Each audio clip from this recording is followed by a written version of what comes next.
Well, hello, this is Brother West. Give me a couple minutes. Eyes a little burning, a little red. Give me a couple minutes. What I want to say to you, this is a direct word.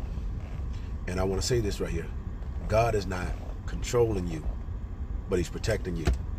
And what I mean by that, as a kid, when we're growing up, our parents, it feels like our parents control us, where we go and what we do, especially when we become a teenager and we think we're old enough, we think we're grown, that we can handle certain things, but it seems like the parents blocks us.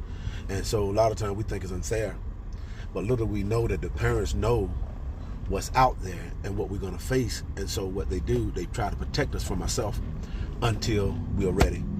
That's all parenthood is to protect your kids until they're old enough, until they're strong enough, until they're wise enough to understand and have more information to protect themselves. And this is what God is doing for many of you. It seems like God has been blocking you. Yes, he has. He's been blocking you because he's been protecting you. It's called a covering. He knows what you're about to face. He knows what you're going to run into. And so this is why he don't allow certain things. Don't get mad at God. Stop complaining and stop being frustrated. God knows. God does things for a reason and season.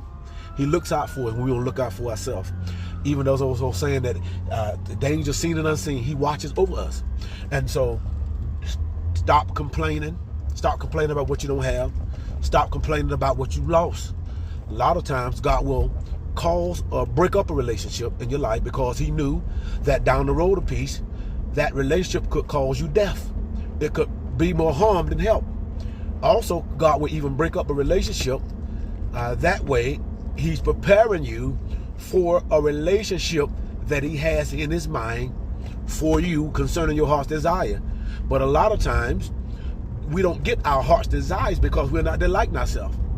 So you got to push you can't push the cart before the horse. You got to do things in steps. You got to do things in order. And God is a God of order. And so in order to get certain things, there's certain things that we must do. And in order to receive those things, there's certain things that we can't do, such as doubt and complaining. Moses, because he ran his mouth and got frustrated, all of that time, he didn't go into this promise. He looked over, but he couldn't walk in. Don't let this be you. Remember this. A lot of times, it's for your protection and your covering, not to control you. God knows. Hear me. God bless you.